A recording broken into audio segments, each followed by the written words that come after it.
Hello दोस्तों, study with as Mittal में आप सबका स्वागत है और मैं हूं आपके साथ आंचल मित्तल। दोस्तों, आप सब कैसे हैं? आपको मेरा प्यार भरा नमस्कार। तो दोस्तों, हम चल रहे हैं हिस्ट्री की क्लासेस में स्टेप बाय स्टेप्स, और इसलिए के जो क्लासेस हैं आपकी वे हिस्ट्री से रिलेटेड सारे क्वेश्चन हम इनमें कवर कराने वाले हैं। हम इसमें क्वेश्चंस ऑप्शन वाइज नहीं दे रहे हैं, ठीक है। इसमें हम थ्योरी बढ़ा रहे हैं ताकि आपके क्वेश्चंस अपने आप ही पुटअप हो जाएं, ठीक है दोस्तों। तो चलो अब हम आज की क्लास की ओर बढ़ते हैं। तो हम देखते हैं कि अब तक हमने क्या पढ़ा। पहले हम थोड़ा सा रिवाइज़ कर लेते हैं। तो हमने रिवाइज़ करने में हमने ये पढ़ा है कि हमने अपना प्राग ऐतिहासिक काल कंप्लीट कर लिया है और आद्य ऐतिहासिक भी कंप्लीट कर लिया है। प्राग इतिहास यानी कि प्री हिस्टोरिक पीरियड और प्रोटो हिस्टोरिक पीरियड। तो फ्रेंड्स, हम चल रहे हैं अपने कौन से पीरियड पे? हम चल रहे हैं अपने हिस्टोरिकल पीरियड पे। तो हिस्टोरिकल पीरियड जो हम पढ़ाने के हमारे को कितने तरीके हैं? 3 तरीके हैं। सबसे पहले तो हम उनको, एक तो फर्स्टली पुरातत्ववेद यानी कि जो चीज़ खोजी गई है, ठीक है, उनके आधार पर हम अपने हिस्टोरिकल पीरियड को ज्ञात करते हैं। सेकंड किस चीज़ से ज्ञात करते हैं?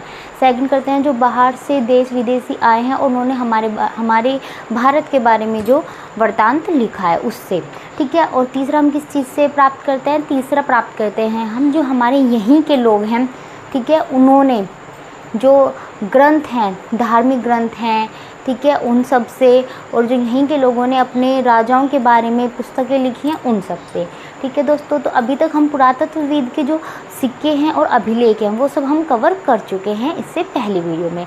आपको अगर वे सब चीज़ें जाननी है तो आप मैंने जो लिंक है डिस्क्रिप्शन में दे रखा है, आप वहाँ से जा सकते हैं, ठीक है फ्रेंड्स।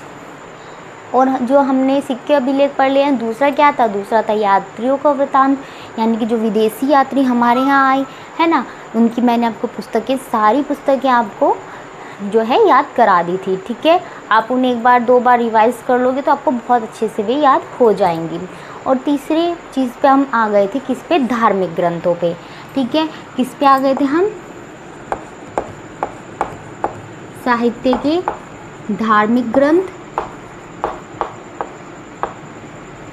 और दूसरा कौन सा था? दूसरा था अधार्मिक ग्रंथ। एक कौन सा था? एक तो था धार्मिक ग्रंथ और दूसरा कौन सा था? दूसरा था अधार्मिक ग्रंथ। तो दोस्तों, जो धार्मिक ग्रंथ हैं, ठीक है, तो धार्मिक ग्रंथों में कौन कौन आ जाते हैं? धार्मिक ग्रंथ में 2 चीज़ आ जाती हैं। एक तो जो कि आपके हम ऐसे बोल सकते हैं ब्राह्मण ग्रंथ, क्योंकि एक तो सारी चीज़ें ब्राह्मणों के पास थी उस टाइम, है ना। ब्राह्मण ही पढ़ाते थे सब चीज़, वेद, उपवेद, मुंडकोपनिषद, उसमें तो ये सब चीज़ आती हैं। कौन कौन सी? वेद, ठीक है, वेद के ज्ञाता कौन थे? उपवेद, ठीक है, ब्राह्मण ग्रंथ, ठीक है, और इसमें आ जाते हैं हमारे पुराण को 5वां वेद कहा जाता है, ठीक है। क्वेश्चन बन जाता है कि 5वां वेद कौन सा है? तो हमारा पुराण है। वेद, उपवेद, ब्राह्मण ग्रंथ, पुराण, मुंडकोपनिषद, उपनिषद, वेदांग, ये सब चीज़ हम इसमें कवर करेंगे, ठीक है, जो हम कि अपने आने वाली वीडियो में करेंगे, ठीक है। आधार्मिक ग्रंथ में कौन से आ जाते हैं? धार्मिक ग्रंथ में कौन से आ जाते हैं? जैसे कि हमारे जो लोग यहीं पे रहने वाले हैं ना, और उन्होंने अब पुस्तकें लिखी, राजाओं के बारे में बताया, जैसे कि हर्षचरित्र हो गया, है ना, आपके कादम्बरी हो गया, इस तरीके से, जिसमें हमारे भारत के बारे में बताया गया है, हमारे भारत के राजाओं के बारे में बताया गया है, वे सब आ जाते हैं, ठीक है। एक तो हो गया ब्राह्मण ग्रंथ। ब्राह्मण ग्रंथ में तो ये सब चीज़ें आ गई आपकी, ठीक है। एक हो गया जो अब्राह्मण था, यानी कि अब्राह्मण में कौन सा आ जाते हैं? अब्राह्मण में वे आ जाते हैं उस टाइम जो वहाँ हमारे वो चल रहे थे, अलग से भी तो वो चल रहे थे ना धर्म। तो कौन कौन से चल रहे थे? जैन धर्म चल रहा था और बौद्धिज्म चल रहा था। तो बौद्धिज्म वालों ने भी क्या करा? बुक्स लिखी बहुत सारी, है ना, उन्होंने भी अपने ग्रंथ लिखे। तो जब ग्रंथ लिखेंगे, कुछ भी जब हम लिखते हैं तो हम सबसे पहले क्या करते हैं? आसपास के बारे में बताते हैं कि क्या चल रहा है, क्या नहीं चल रहा है, तो उससे हमें पता चलता है ना। और जैनिज्म वालों ने भी ऐसे ही किया। तो जैन ग्रंथ और बौद्ध ग्रंथ, इन दोनों ने जो लिखे हैं अपने ग्रंथ, तो उन चीज़ों से भी हमें अपने भारत के बारे में, हमने अपने भारत के इतिहास के बारे में जो है पता चलता है, ठीक है। तो हम आज क्या पढ़ने वाले हैं? हम पढ़ने वाले हैं, मैंने आपको अब तक बौद्ध ग्रंथ मैंने आपको कवर करा चुकी हूँ पिछली वीडियो में, लेकिन कोई बात नहीं, मैं आपको बता दूँगी। बौद्ध ग्रंथ और जैन ग्रंथ, आज हम इनके ग्रंथ देखेंगे। आने वाली वीडियोस में मैं आपको इन डिटेल में बौद्ध ग्रंथ के बारे में भी एक एक चीज़ पढ़ाऊँगी और जैन ग्रंथ के बारे में पढ़ाऊँगी, ठीक है। तो चलिए फ्रेंड्स, हम चलते हैं बौद्ध ग्रंथ और जैन ग्रंथ की ओर।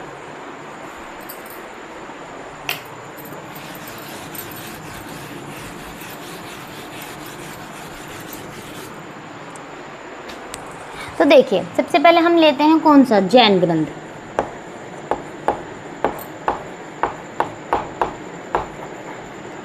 जैन ग्रंथ किसने शुरू किया, इसके कौन से तीर्थंकर थे, कौन से तीर्थंकर ने इसका संस्थापना के नाम से जाना जाता है, किसने इसकी संस्थापना की, ठीक है। वो सारी चीज़ में जब आपको जैन ग्रंथ अच्छे से पढ़ाऊंगी ना, जैन धर्म, तो वो सब चीज़ हम वहाँ कवर करेंगे। तो आज हम यहाँ पे इस वीडियो में क्या देखेंगे कि जैन धर्म की कौन कौन सी प्रमुख पुस्तकें हैं, ठीक है। आज हम क्या कवर करने वाले हैं, हम कवर करने वाले हैं पुस्तकें। तो चलो देखें, जैन ग्रंथ की जो पुस्तकें होती हैं उसमें सबसे पहले है हमारी अंग। कौन सी है, अंग, ठीक है। दूसरी कौन सी है, 12 अंग। देखो, जो अंग उपांग एक्चुअली क्या है ना कि हम इन्हें याद तो कर लेते हैं, दिक्कत कहाँ आती है, दिक्कत आती है जब हम दो चीज़ के बीच उलझ जाते हैं। जैसे कि हम यात्रियों के वृत्तांत वाली किताब तो हमने अच्छे से याद कर ली, साहित्य वाली भी अच्छे से याद कर ली, लेकिन हम उलझते किन में, उलझते हैं हम जैन धर्म में और बौद्ध धर्म में। इन दोनों की किताबों को लेकर उलझ जाते हैं, है ना, इन दोनों के नामों को लेकर भी उलझ जाते हैं। जब हम पढ़ेंगे तब आप देखिएगा, तो इन किताबों में उलझ जाते हैं। याद तो है कि हाँ इन दोनों में से एक में ही है, पर ये याद नहीं आ रहा किन में से है ना। तो इसलिए दोनों को जब हम एक साथ करेंगे ना, तो हमें अच्छे से पता चल जाएगा, ठीक है, फिर हम उलझेंगे नहीं। तो जिसमें ये अंग आते हैं ना, अंग, वो हमारे जैनिज़्म की होती है। किसकी होती है, जैनिज़्म की होती है। तो अंग, 12 अंग, उपांग, कौन सी, उपांग, ठीक है। और एक चीज़ हमें और देखनी है, जिन भी पुस्तकों के पीछे सूत्र लगा होता है, क्या लगा होता है, सूत्र लगा होता है। तो जो सूत्र लगा होता है ना, जिन भी पुस्तक का नाम है आगे पीछे उनके सूत्र लगा है, तो वो भी हमारी जैनिज़्म में जाएगी। वो भी किस में जाएगी, वो भी जाएगी दोस्तों जैनिज़्म में। जैसे कि हमारी सूत्र में मैं आपको बताती हूँ, भगवती सूत्र,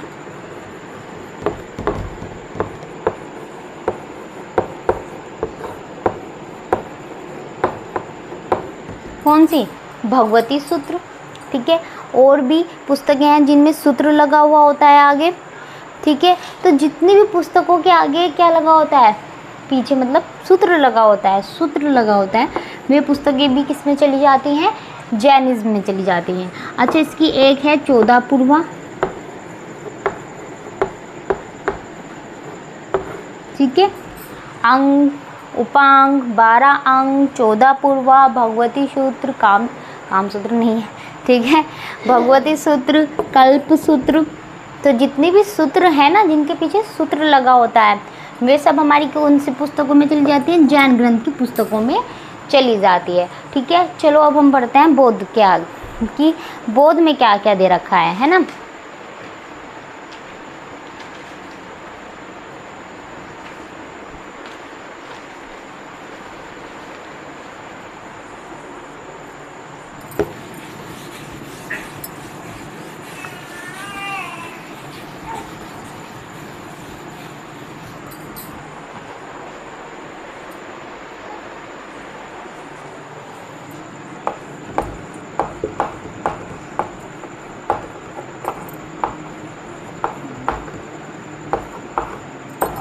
बौद्ध धर्म, तो बौद्ध धर्म की प्रमुख पुस्तकों में सबसे पहले आती है त्रिपिटक। कौन सी आती है दोस्तों, त्रिपिटक।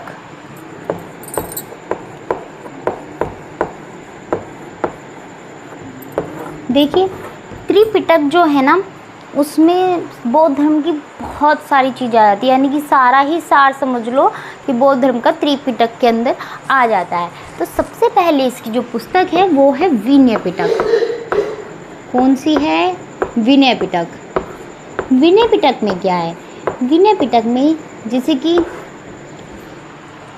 वहाँ पे उस टाइम लोग बाग थे, ठीक है, कोई किसी जाति से बिलोंग करता तो कोई किसी जाति से बिलोंग करता था। तो भाई उन्हें लगा कि चलो भाई जो बुद्ध भगवान है ना, बहुत अच्छे उपदेश दे रहे हैं, हम इनकी शरण में चलते हैं, ठीक है। तो उन्हें कुछ ना कुछ, हर धर्म के कुछ ना कुछ रूल्स होते हैं, कुछ जो फॉलो करने पड़ते हैं, तभी तो आप उस धर्म में एंट्री करोगे। तो उस धर्म की जो एंट्री वाली बुक है ना, जिससे हमें जैसे हम किसी भी स्कूल में एडमिशन लेते हैं तो हमें एक एडमिशन फॉर्म भरना होता है ना, ये सारी चीज़ें हैं, हमारे अंदर क्वालिटी है नहीं है। किसी हॉस्टल्स में आप देखिएगा ऐसा होता है कि जब आप बड़े बड़े कॉलेजों में, अच्छे कॉलेज में, अच्छे स्कूलों में एडमिशन लेने जाते हैं तो हम फॉर्म फिल करते हैं, हमसे भी क्वेश्चंस पुट अप करते हैं, ठीक है, कि भाई ये सब चीज़ें करनी है। तो इस तरीके से ही जब बौद्ध धर्म के अंदर एंट्री लेनी थी तो तब विनय पिटक के अंदर सारे नियम, सारे कानून कि कैसे आपको जाना है, क्या क्या सारी चीज़ें जो हैं वे सब किस में आ जाती है, आपके क्या नियम रहेंगे, क्या कानून रहेंगे, उसके बाद आप किस तरीके से रहेंगे, ठीक है। तो वो सब चीज़ें आपकी विनय पिटक में आ जाती है। किस में आ जाती है? विनय पिटक में आ जाती है। तो विनय यानी कि आप विनय के साथ ही तो जाओगे ना, जब किसी के घर जाओगे विनय के साथ, तो एंट्री करने वाली चीज़ होगी, नियम कानून होंगे, तो वो किस में होंगे? हमारे विनय पिटक में। तो सेकंड आता है हमारा सूत पिटक। क्या आता है? सूत पिटक। तो जो सूत पिटक है इसके अंदर क्या है? तो सूत पिटक है ना, इसके अंदर टोटली जितनी भी चीज़ें थी जो भगवान बुद्ध जी के द्वारा उपदेश दिए गए थे, जो सब कुछ था वो सूत पिटक के अंदर भर के रख दिया गया है। तो विनय पिटक में तो केवल एंट्री के नियम कानून है, तो सबसे छोटा कौन सा होगा? विनय पिटक होगा। और सबसे बड़ा कौन सा होगा? सूत पिटक होगा, क्योंकि सूत पिटक में सारी चीज़ें भर के रख दी गई हैं, ठीक है। तो सूत पिटक को और भी क्या कहते हैं? इंसाइक्लोपीडिया भी कहते हैं। क्या कहते हैं? इंसाइक्लोपीडिया। तो अब क्वेश्चन क्या बन सकता है? क्वेश्चन ये बन सकता है कि बौद्ध धर्म का इंसाइक्लोपीडिया कौन सा है, या त्रिपिटक में इंसाइक्लोपीडिया कौन सा है? बौद्ध धर्म की कौन सी पुस्तक है जिन्हें इंसाइक्लोपीडिया कहा जाता है, ठीक है। तो कौन सा है हमारा? सॉरी भाई, तो इंसाइक्लोपीडिया तो कौन सा है? वो सूत पिटक है, ठीक है। कौन सा है? सूत पिटक है। तो सूत पिटक में भगवान बुद्ध के जितने भी उपदेश थे सब कुछ टोटली भर के रख दिया गया है सूत पिटक में, ठीक है। जैसे कि हमारा आप गूगल पे वैसे देखते हो तो विकीपीडिया होता है ना, कि आप विकीपीडिया पे जाके कुछ भी सर्च कर सकते हैं, है ना, वर्ड टू वर्ड होता है।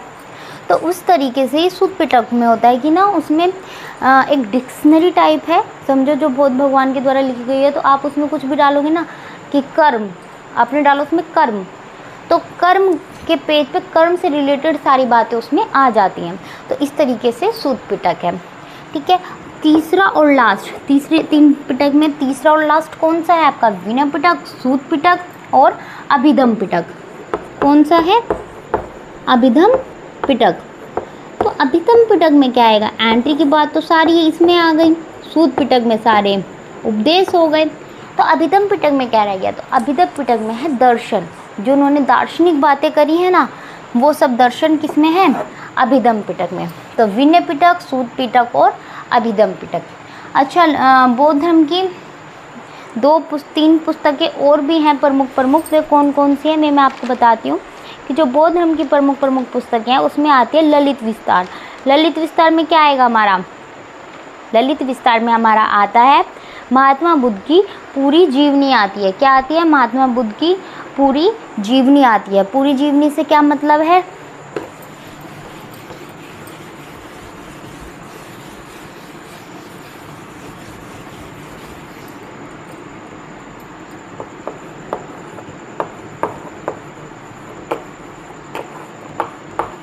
विस्तार मतलब बिल्कुल आराम से।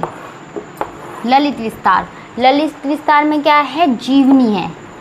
क्या है? जीवनी, यानी कि महात्मा बुद्ध जब पैदा हुए, ठीक है, उनके सारे चिन्ह के बारे में, ठीक है। महात्मा बुद्ध की माता जो है उनकी मृत्यु हो गई थी, तभी की तभी उनकी मासी ने शादी करी थी उनके पिताजी से, जो इनका नाम गौतमी था, ठीक है।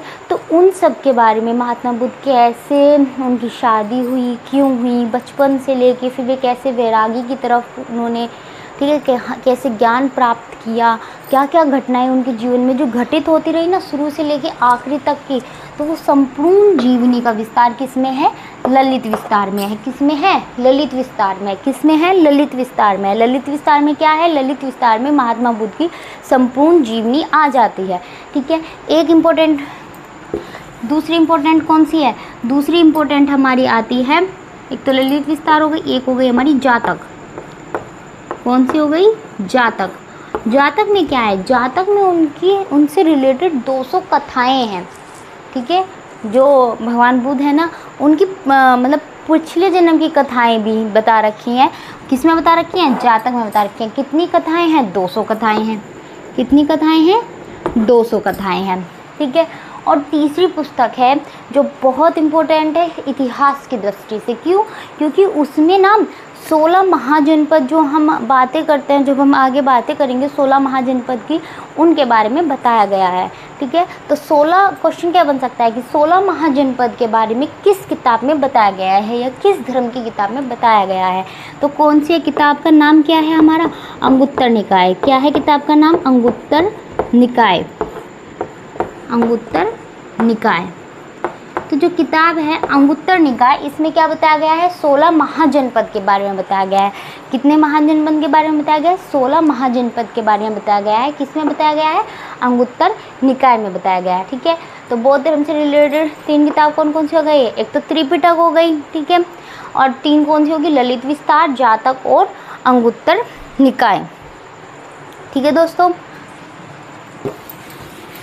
अब हम आगे की तरफ बढ़ते हैं। किसकी तरफ, अब देखिए हमारा जो साहित्य से रिलेटेड और ये गैर धर्म वाला था वो तो हो गया पूरा। ठीक है, अब हम आगे किसकी तरफ बढ़ेंगे, अब हम पढ़ेंगे कि ब्राह्मण ग्रंथ की तरफ से। ब्राह्मण ग्रंथ, ब्राह्मण ग्रंथ में कौन कौन से आते हैं, वेद, उपवेद, है ना। तो इन सब चीज़ों के बारे में हम आपसे जानेंगे हमारी नेक्स्ट वीडियो में। अगर आपको वीडियो अच्छी लगी हो तो प्लीज़ लाइक कीजिए, सब्सक्राइब कीजिए। ठीक है, धन्यवाद।